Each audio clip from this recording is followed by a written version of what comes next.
is Radhika Gaur with the session number 7 of your chapter, The Human Eye. And in this session, we are here going to discuss about question answers. Clear? तो अभी हम यहाँ पे कुछ question answers के बारे में discuss करते हैं. So let's start with the question number 1.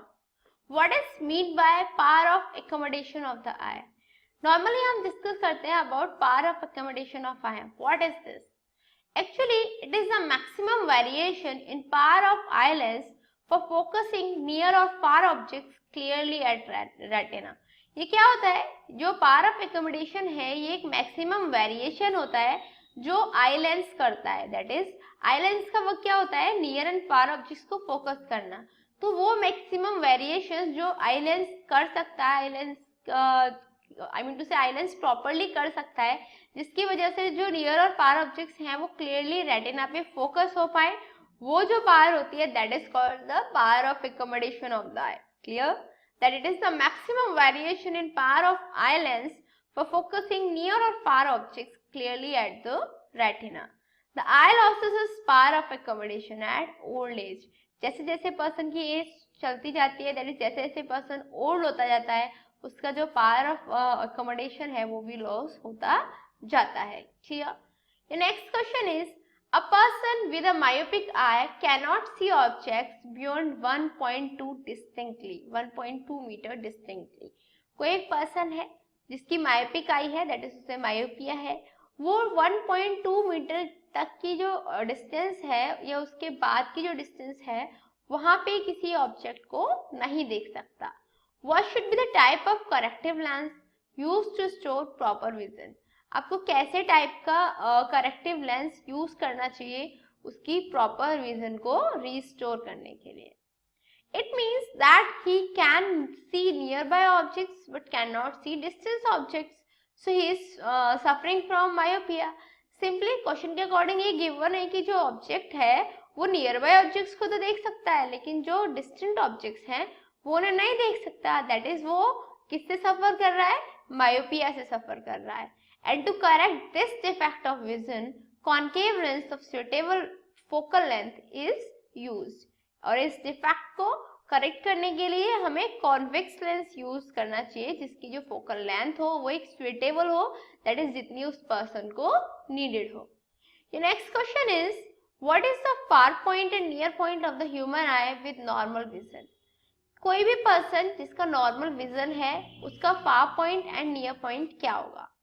Actually, the near point and far point for a normal eye are 25 centimeter and infinity respectively. That is, जो near point रहता है किसी भी normal eye के लिए वो 25 centimeter रहता है, और जो far point होता है किसी भी normal eye के लिए that is infinity.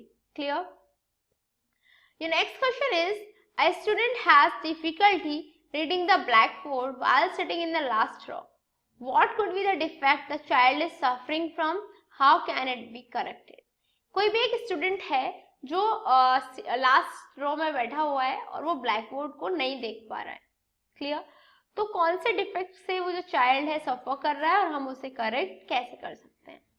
Actually since a child can not see the distinct objects such as black board, so it means he is suffering from myopia. That is, जो child है क्योंकि वो डिस्टेंस ऑब्जेक्ट्स को नहीं देख पा रहा है, जैसे ब्लैक बोर्ड्स को वो नहीं देख पा रहा है, तो इसका मीनिंग ये है कि ऑब्वियसली वो मायोपिया से सफर कर रहा है. दैट इज, वो नियर बाय ऑब्जेक्ट्स को तो देख सकता है बट जो डिस्टेंट ऑब्जेक्ट्स हैं वो उन्हें नहीं देख पा रहा. And as image forms before the retina in case of myopia eye, so it can be corrected by concave lens so as to see the distant object clearly. And क्योंकि जो image form होती है retina पे myopic eye के case में, वो क्या होती है? वो पहले फॉर्म हो जाती है, दैट इज रेटिना से पहले फॉर्म हो जाती है इमेज. दैट इज वाई उसकी करेक्शन के लिए हमें कॉनकेव लेंस यूज करना होता है, जिसकी वजह से जो ऑब्जेक्ट है, जो पर्सन है आई मीन, वो डिस्टेंस ऑब्जेक्ट्स को क्लियरली देख सकता है. Your next question is, the human eye can focus on objects at different distance by adjusting the focal length of the eye lens. This is due to obviously accommodation. कोई भी यदि human आई किसी भी object को किसी भी distance पे देख पा सकती है अपनी फोकल लेंथ में एडजस्ट करके, तो इसका मतलब ये हुआ कि जो पर्सन है वो किसकी वजह से हो रहा है, आई मीन टू से ये एकोमोडेशन की वजह से होता है, क्योंकि एकोमोडेशन ही वो प्रॉपर्टी होती है, वो एबिलिटी होती है आइलैंड्स की, जिसके थ्रू वो अपनी फोकल लेंथ को एडजस्ट करके जो ऑब्जेक्ट्स हैं उनको देख सकता है। Clear? So the correct answer is accommodation. Your next question is the human I forms the image of an object at its obviously at retina. Human आई किसी भी ऑब्जेक्ट की इमेज का फॉर्मेशन कहाँ करती है? रेटिना पे करती है। So your correct answer is retina. Your next question is the least distance of distinct vision for a young adult with normal vision is about and it is 25 centimetre. जो near point रहता है किसी भी young adult के लिए जिसका vision जो है नॉर्मल है, उसके लिए जो नियर पॉइंट रहता है that is 25 centimetre. Is that clear to you? Your next question is the change in focal length of an eye lens is caused by the action of ciliary muscles. Clear? That यदि कोई भी eye lens है उसकी focal length में जो change होता है वो सिलेरी मसल्स की हेल्प से ही होता है। So the correct answer is ciliary muscles.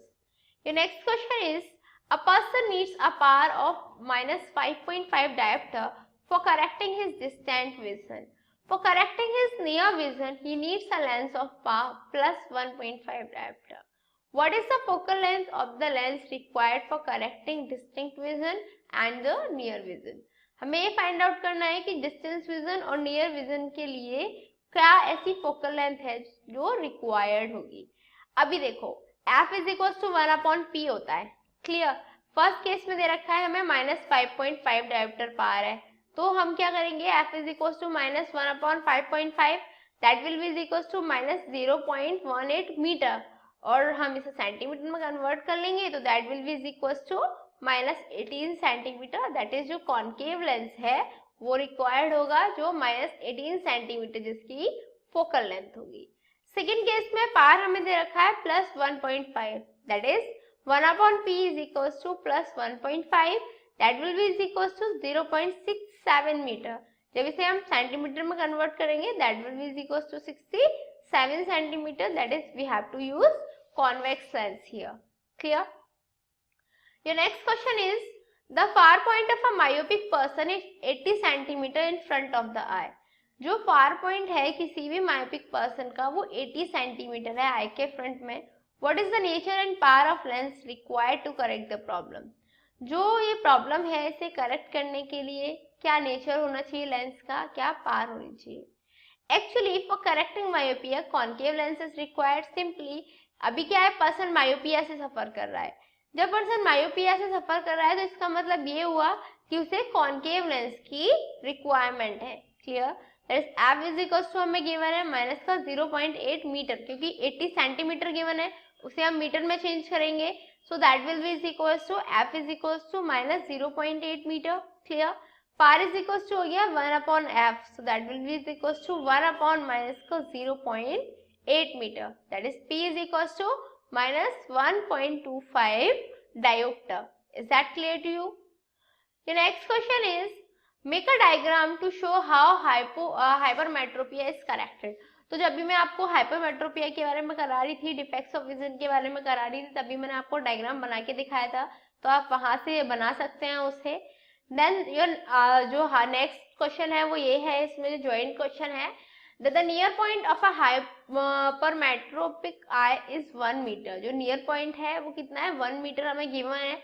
what is the power of the lens required to correct this defect? इस डिफेक्ट को करेक्ट करने के लिए हमें कितने पावर का लेंस रिक्वायर्ड होगा? And you have to assume that the near point of normal eye is 25 centimetre. Simply आपको v is equal to given है माइनस का 1 मीटर दैट इज माइनस का 100 सेंटीमीटर। u आपको गिवन है 25 centimetre. हम क्या करेंगे, लेंस फॉर्मूला यूज करेंगे that is 1/v minus 1/u is equal to हो गया 1/f। So 1/f is equal to हो जाएगा u minus v upon uv। Clear? तो f इज इक्वल टू क्या हो जाएगा, uv upon u minus v। अब यहाँ पे हम वैल्यूज रख देंगे u की v की। जब वैल्यू रख देंगे तो f इज इक्वल टू आ जाएगा -25 इंटू -100 अपॉन -25 प्लस 100। तो f इज इक्वल टू आ जाएगा 100 into 25 upon 75। So f will be is equal to 100 upon 3 centimetre. So f will be is equal to 33.3 3 centimetre. That is power is equal to हो गई हमारी 1/f, that will be is equal to 1 into 100 into 3/100, so power will be is equal to 3 dioptre. तो कितने जो lens है उसकी जो पार है हमें कितनी रिक्वायर्ड होगी, 3 dioptre. Clear? The next question is, what is the normal eye? Why is the normal eye not able to see clearly the objects placed closer than 25 centimeter? कोई भी हमारी जो नॉर्मल आई होती है वो उन ऑब्जेक्ट्स को क्यों क्लियरली नहीं देख पाती जो 25 सेंटीमीटर से भी क्लोजर रखे हुए हैं? Actually, as our eye cannot focus the image of object placed closer than 25 centimeter to the retina, so we are unable to see the things clearly closer than 25 centimeter, which is also called least distance of distinct vision. Simply है, जो हमारा eye lens है वो अपने focal length को change तो करता है, दैट इज फोकस तो करता है वो डिफरेंट प्लेसेस पे, लेकिन वो 25 सेंटीमीटर पे जो ऑब्जेक्ट रखा है उससे पहले यदि कोई ऑब्जेक्ट रखा है तो उसकी इमेज को वो फोकस नहीं कर सकता रेटिना पे, और जब रेटिना पे इमेज फोकस नहीं हो सकती तो simply we will be unable to see the things clearly closer than 25 centimetre. Is that clear? Your next question is, what happens to the image distance in the eye when we increase the distance of an object from the eye? यदि हम obviously जो distance है object की आई से उसे increase कर देंगे तो इमेज डिस्टेंस पे क्या इफेक्ट पड़ेगा? Clear? Actually the image distance remains the same, जो इमेज डिस्टेंस है वो सेम रहेगी because the focal length of the eye lens gradually changes to maintain the position of image on the retina of the eye, क्योंकि focal length जो है eye lens की वो change होती रहती है कंटिन्यूसली ताकि जो पोजीशन है इमेज की उसे मेंटेन करके रखा जा सके on the retina of the I. So the image distance remains the same because the focal length of the eye lens gradually changes to maintain the position of image on the retina of the eye. Your next question is, why do star twinkle? जो star है वो twinkle क्यों करते हैं? Actually the twinkling of star is due to atmospheric refraction of starlight. जो star है वो starlight के atmospheric refraction की वजह से twinkle करते हैं, and as the light from the star enter the earth's atmosphere, it undergoes refraction due to varying optical densities of air at various altitudes. Clear है कि जो एयर डेंसिटीज हैं वो different optical air densities present हैं different altitudes पे, तो different altitudes पे different densities present होने की वजह से जो जैसे ही जो स्टार से लाइट एटमॉस्फेयर में एंटर करती है उसका रिफ्रैक्शन होता है, एंड रिफ्रैक्शन होने की वजह से क्या होता है, the continuously changing atmosphere refracts the light by different amount. तो जो कंटिन्यूसली चेंजिंग एटमॉस्फेयर है वो लाइट को डिफरेंट अमाउंट से रिफ्रैक्ट करता रहता है, and in this way the star light reaching our eyes increases, जिसकी वजह से जो स्टार लाइट जो हमारी आईज तक पहुंचती है that increases and decreases continuously, वो कंटिन्यूसली इंक्रीज और डिक्रीज होती रहती है, and the star appears to be twinkle at the night, और इसीलिए जो स्टार है वो नाइट के टाइम पे ट्विंकलिंग करता नजर आता है। ये next question is, explain why the planets do not twinkle? जो प्लैनेट्स है वो ट्विंकल क्यों नहीं करते? Actually this is because they are of larger size. ऐसा इसलिए होता है क्योंकि जो प्लैनेट्स हैं वो लार्ज साइज के होते हैं and much closer to the earth से काफी क्लोज होते हैं, and it can be taken as collection of large number of point size sources of light. और हम नॉर्मली ये भी कह सकते हैं कि जो प्लैनेट्स हैं वो large number of point size sources of light का कलेक्शन रहते हैं। Clear? And the total variation in the amount of light entering our eye from all the individual point size sources will average out to zero, which nullify the twinkling effect of each other. तो ये जो total variation होता है amount के light के amount में जो भी हमारी आई में एंटर करती है हर एक पॉइंट साइज इंडिविजुअल सोर्स से, वो एवरेज आउट जीरो के इक्वल हो जाता है। तो वो क्या करता है, जो ट्विंकलिंग इफेक्ट है एक दूसरे का ट्विंकलिंग इफेक्ट है उसे नलीफाई कर देता है, and this is the reason planets do not twinkle. Clear? Your next question is, why does sun appears reddish early in the morning? Morning में जब भी जल्दी जो अर्ली मॉर्निंग होती है उस टाइम पे जो सन है वो रेडिश क्यों शो होता है? Actually because sun near the horizon is far away from us. Clearly बात है जो सन होता है, हॉरिजन के पास जब सन होता है तो हमसे काफी दूर होता है. So light has to travel a longer distance through the atmosphere to reach our eyes. तो जो लाइट है उसको काफी ज्यादा डिस्टेंस ट्रेवल करनी पड़ती है एटमॉस्फेयर के थ्रू जब भी वो हमारी आइज तक आती है. Red colour is scattered least. Simply हमें पता है कि जो रेड कलर है वो सबसे कम स्कैटर्ड होता है.